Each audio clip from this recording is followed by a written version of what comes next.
Now, as part of my work as an Aussie psychiatrist, I assess bullying claims in the workplace.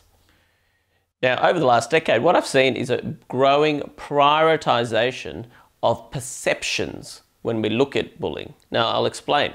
Now, this is making it much harder for employers to manage the greater expectation they have now on managing the emotional well-being of their employees, which I think is a bit over the top. Now, it's especially the case as our society, much like Canada or other Western democracies, become more ethnically diverse. Now, this creates a wider variety of perceptions around any incident or statement. There's also this huge realignment around gender relations. Now, this complicates what we expect around appropriate behaviour even more. Now, let me give you an example. I remember as a doctor where I saw an English colleague and he was asked to do photocopying by a nurse. But he passed it off as a sort of greater egalitarian ethos of Australia. Now, the same thing when it happened to an Indian or Chinese doctor, they saw it through the lens of race and saw it as a slight on their status. And it shows how attitudes to hierarchy and authority can be part of claims, say, around mistreatment. You know, they virtually saw it as racist. Now, when bullying research first arose in, say, the 1970s, the focus was on school kids. Now, the definition was very much about repeated intentional hostility and had to involve some kind of power imbalance. Now, the concept then spread to, say, the workplace and now social media.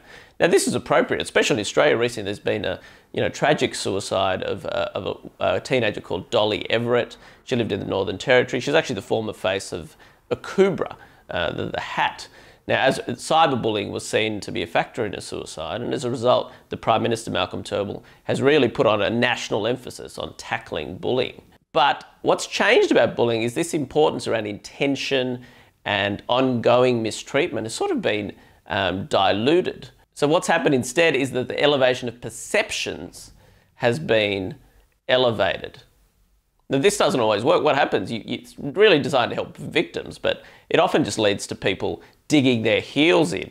Now, the Productivity Commission estimates bullying costs us almost $36 billion, the average of claims $24,000. Psychological disputes are the longest and most prolonged.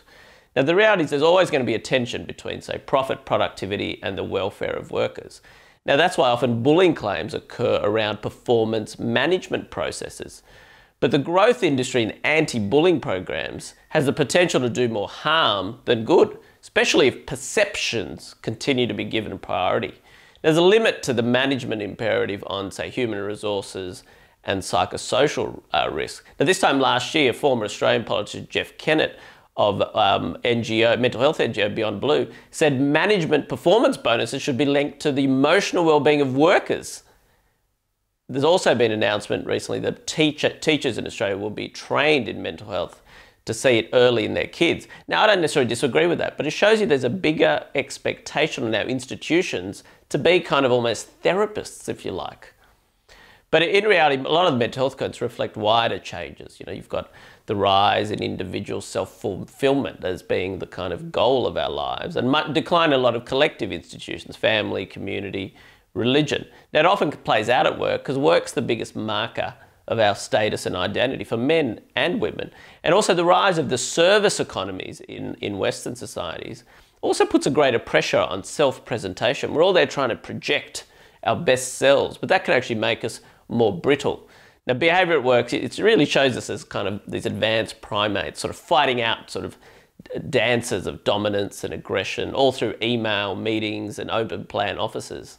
Now, employers have a duty to maintain a safe workplace, but this shouldn't go to the burden of sort of monitoring the psychic parameters of their employees.